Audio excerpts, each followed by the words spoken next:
जिनसी हवाले से परेशानी, खौफ और डर यानी sexual anxiety, sexual performance anxiety, fear पे हम बात करेंगे जी। अस्सलाम वालेकुम, मैं हूं डॉक्टर ताहिरा रुबाब। आप मैं एक माहिर नफ्सियात होने के साथ साथ रिलेशनशिप थेरेपिस्ट हूं और सेक्स थेरेपिस्ट हूं। बिल्कुल जैसे मैंने अभी टॉपिक में ये बात की कि sexual anxiety, sexual performance anxiety या जिनसी कारकर्दगी के हवाले से डर और खौफ जो है बहुत ज़्यादा कॉमन पाया जाता है। वो आदमियों और औरतों दोनों में ही बहुत कॉमन जो है वो होता है, मगर आदमियों में हमें बहुत ज़्यादा नज़र इसलिए आता है कि वो इसके बारे में बात करते हैं और कहीं ना कहीं ये रिपोर्ट होता रहता है। बट औरतों में ये डर और खौफ जो है ये बहुत ज़्यादा कॉमनली पाया तो जाता है, मगर बहुत ज़्यादा रिपोर्ट इसलिए नहीं हो रहा होता क्योंकि इतना कॉमनली औरतें जो इसके ऊपर बात नहीं करती, मगर डर और खौफ में मुब्तला वो भी होती हैं। सो सेक्सुअल एंग्जाइटी और डर और खौफ जो है वो अक्सर आदमियों में इसलिए हमें कॉमनली नज़र आता है कि क्योंकि अक्सर जब कभी उनके दिमाग में कोई ऐसी नेगेटिव सोच या कोई वीडियो वो देख लेते हैं, कोई नेगेटिव थॉट कोई उनका फ्रेंड उनको बता देता है, या फिर उनका खुद कोई अपना कोई एक्सपीरियंस इस तरह का हो जिसमें उनको खुदा न खास्ता जो है वो इस तरह की सिचुएशन का जो है वो सामना करना पड़ गया हो, जिसमें उनकी इरेक्शन जो है वो ख़त्म हो गई हो, जिसमें वो जो है अर्ली डिस्चार्ज जो है वो उनको हो गया हो, या फिर इसी डर और खौफ में जो है वो मुब्तला हों कि पता नहीं वो अपने पार्टनर को सेटिस्फाई कर पाएंगे या नहीं कर पाएंगे, या फिर जो है वो पता नहीं वो अपनी बॉडी उनकी जो है वो उसके बारे में इतनी ज़्यादा परेशान हो कि उनका पार्टनर जो है वो इससे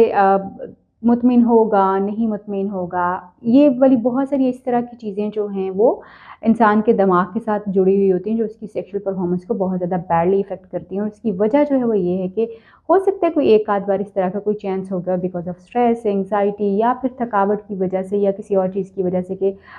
एक आध बार इरेक्शन लूज़ हो गई हो या टाइमिंग ख़राब हो गई हो, मगर क्योंकि ह्यूमन ब्रेन जो है वो हमेशा नेगेटिव चीज़ों को बहुत जल्दी और ज़ोर से पकड़ लेता है, तो इंसान के दिमाग में वही एक दफ़ा चीज़ ख़राब हुई है उसी को आप पकड़ के जो है बैठ जाते हैं, और दोबारा जब कभी आप अपनी वाइफ के पास जाते हैं तो आपके दिमाग में वही नेगेटिव थॉट उसी तरह से चल रहा होता है। और वो जो थॉट आपके दिमाग में, जो ख्याल आपके दिमाग में चल रहा होता है कि हो सकता है कि इरेक्शन लूज़ हो जाए या टाइमिंग जो है वो कम हो या फिर पार्टनर की सेटिस्फेक्शन पता नहीं होगी कि नहीं होगी, ये वाले डर और खौफ जब आपके दिमाग में चल रहे होते हैं तो फिर आपकी बॉडी भी उसके हिसाब से जो है वो रिस्पॉन्स कर रही होती है, क्योंकि आप जो सोचते हैं वही आपकी बॉडी जो है उस पर अमल करती है और उसी तरह की चीज़ें जो है वो होना शुरू हो जाती हैं। सो अल्टीमेटली जब आप अपने पार्टनर के पास जाते हैं तो यू लूज़ योर इरेक्शन, यानी आप अपनी इरेक्शन लूज़ कर जाते हैं, या फिर टाइमिंग ख़राब हो जाती है, या फिर समटाइम्स जो है वो चीज़ें स्टार्ट भी नहीं हो पाती इस खौफ और डर की वजह से, और आप उसको वहीं का वहीं छोड़ देते हैं। इस तरह की एंग्जाइटी जो है वो आदमियों के अंदर बहुत ज़्यादा कॉमनली जो है वो पाई जाती है, और बहुत सारी मेजर वजूहात जो सेक्सुअल परफॉर्मेंस या सेक्सुअल कारकर्दगी को ख़राब करने की हैं वो डर से रिलेटेड जो हैं वो होती हैं। जब हम औरतों की बात करते हैं कि उनको किस तरह की जिनसी जो है खौफ या डर होते हैं, तो वो ज़्यादातर डर और खौफ जो है उनके एक्चुअली जो है वो परफॉर्मेंस से रिलेटेड होते हैं, यानी पेन से रिलेटेड होते हैं, क्योंकि उनको लगता ये है कि सेक्सुअल एक्टिविटी जो होती है, जिनसी अमल जो होता है वो बहुत ज़्यादा पेनफुल जो है वो होता है, या फिर उनको भी अपनी बॉडी के हवाले से बहुत सारी इनसिक्योरिटीज़ होती हैं कि हो सकता है कि उनका पार्टनर उनकी बॉडी से खुश ना हो, सेटिस्फाई ना हो, ये सारी चीज़ें उनके दिमाग में चल रही होती हैं। और उसके साथ साथ जो है ये भी समटाइम्स होता है कि अगर किसी फीमेल की जो है सेक्सुअल एक्टिविटी जो है यानी जिनसी का अमल जो है जब अपने शोहर से वो हम बिस्तरी कर रही हूँ, उस वक़्त अगर वो उनको कोई बुरा एक्सपीरियंस हो गया हो या वो पेनफुल एक्सपीरियंस हो, तो फिर वो चीज़ उनके लिए हमेशा या मोस्ट ऑफ़ द टाइम उनके दिमाग में जो है चिमटी रहती है, और फिर वो उसमें से जब कभी भी वो अपने शौहर से मिलती हैं, इंटीमेट होती हैं, करीब होती हैं, हम बिस्तरी करती हैं, तो उनको वो वाला टाइम जो है जब उनको पेन बहुत ज़्यादा था या वो उतना ज़्यादा उनके लिए प्लेजरिंग एक्टिविटी नहीं थी, वो सारी चीज़ें जो उसी तरह से उनकी बॉडी जो है उसको एक्सपीरियंस करती है, और उनकी बॉडी जो उसमें टाइटनेस बहुत ज़्यादा जो आती है। औरतों की एंग्जाइटी आम तौर पे डर और खौफ से रिलेटेड होती है कि बहुत ज़्यादा पेन है, बहुत ज़्यादा जो है वो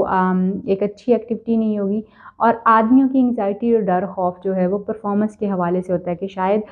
वो जो है अच्छे तरीके से परफॉर्म नहीं कर पाएंगे, या फिर जो है वो अपने पार्टनर को सेटिस्फाई नहीं कर पाएंगे। और इसी खौफ की वजह से अक्सर हम देखते हैं कि लोगों की जो एक इंतहाई जो इज़्दिवाजी ताल्लुक़ जो है वो बहुत अच्छे तरीके से इस्तवार नहीं हो पाता। अगर आप या आप में से कोई इन एंग्जाइटीज़ का शिकार हैं, तो इसका बहुत सिंपल तरीक़ाकार जो है इन चीज़ों को ओवरकम करने का है, जो वो ये है कि कोशिश करें कि पॉजिटिव सोचना शुरू करें। और सबसे पहले तो आप बेहतरीन ये होता है कि आप अपनी एक असेसमेंट करवाएं, जिससे आपको पता चल सके कि जी आपकी कहीं कोई प्रॉब्लम, आपकी बॉडी में कहीं हार्मोन्स की कोई प्रॉब्लम तो नहीं है, या फिर जो है वो आपके कहीं बॉडी में कोई और चेंज तो नहीं आया हुआ। वो असेसमेंट जो है वो करवाना आपको फ़ायदा जो है वो दे सकती है। उसके बाद जो है सबसे इम्पॉर्टेंट चीज़, जो अपने थॉट्स के ऊपर काम करना शुरू कीजिए। वो जो नेगेटिव थॉट आप सोच रहे हैं कि हो सकता है आप परफॉर्म ना कर पाएँ या फिर टाइमिंग का इशू ना हो जाए, अपने आप को बताना शुरू करें कि yes you can do it. आप अपने पार्टनर को बिल्कुल सेटिस्फाई करेंगे और बिल्कुल आप अच्छे तरीके से जो है चीज़ें कर सकते हैं। यानी अपने उस थॉट को पॉजिटिवली जो है वो ट्रांसफॉर्म करें और उसके साथ साथ ये समझने की कोशिश करें कि वो आपका पार्टनर है, वो आपका लिबास है, वो आपको एक दफ़ा जो है वो अच्छा परफॉर्म ना करने के ऊपर खुदा ना खास्ता छोड़ नहीं देगा या बुरा भला नहीं कहेगा। और ना ही आप, अगर अब एक दफ़ा कहीं कुछ ख़राबी हो जाती है, उस चीज़ को पकड़ के अपने दिमाग में बैठ जाएँ कि शायद अगली दफ़ा भी ऐसा ही होगा, अगली दफ़ा इससे बेहतर हो सकता है अगर आपका थॉट अगर चेंज हो जाए। इसके लिए मेडिटेशन आपको बहुत ज़्यादा अच्छा हेल्प कर सकती है। आपको अपने थॉट्स को पॉज़िटिव करना आपको जो है वो हेल्प कर सकता है। फ़िज़िकल एक्सरसाइज़ जो है वो बहुत ज़्यादा हेल्प कर सकती है। पॉज़िटिव इमेजरी जो होती है, यानी आप अपने आप को अगर इमेजिन करें कि आप अपने पार्टनर के साथ बहुत अच्छा टाइम गुज़ार रहे हैं, बहुत पुरसकून तरीके से आप चीज़ें कर रहे हैं, आपके दिमाग में कोई डर और खौफ नहीं है, तो ये चीज़ें आपको बहुत अच्छे तरीके से जो है वो हेल्प कर सकते हैं। और इसी तरह से अगर आपका पार्टनर जो है वो थोड़ा-सा आपके लिए सपोर्टिव हो जाए, तो चीज़ें और भी ज़्यादा बेहतर और अच्छी हो सकती हैं। यानी आपके दिमाग से ये डर और खौफ जो है बिल्कुल ख़त्म हो जाएगा कि कहीं अगर कुछ परफॉर्म ना हो सका या कुछ ना हो सका तो फिर क्या होगा। अगर आप अपने पार्टनर को ये तसल्ली और एतमाद दें कि इट इज़ ओके, समटाइम्स चीज़ें नहीं भी होती तो भी खैर होती है, अगली दफ़ा हो जाएगा, नेक्स्ट टाइम हो जाएगा, तो फिर आपका पार्टनर जो है वो जो कॉन्फिडेंस लूज़ कर रहा है उसको बहाल करने में उसको मदद मिल सकती है। अपने पार्टनर के साथ अपने हार्श रवैये को ख़ास तौर पे इन चीज़ों के ऊपर निकालने से बहुत बेहतर है कि आप अपना सपोर्टिव रवैया उनके लिए रखें, ताकि अगर कोई कुछ कमी पेशी है तो उसको बेहतर तौर पे इम्प्रूव कर सकें। क्योंकि जब 2 लोग जो हैं वो बेहतर तौर पे जो है वो एक दूसरे के साथ कनेक्ट करते हैं तो चीज़ें बहुत अच्छी हो जाती हैं। उम्मीद करती हूँ कि ये वीडियो आपको हेल्प कर पाएगी। अगर आप किसी भी किस्म के डर और खौफ में मुब्तला हैं, तो जो टेक्निक्स मैंने आपको बताई हैं उनको प्रैक्टिस कीजिए, आपको इससे फ़ायदा होगा। अल्लाह हाफ़िज़ जी, अपना ख्याल रखिए।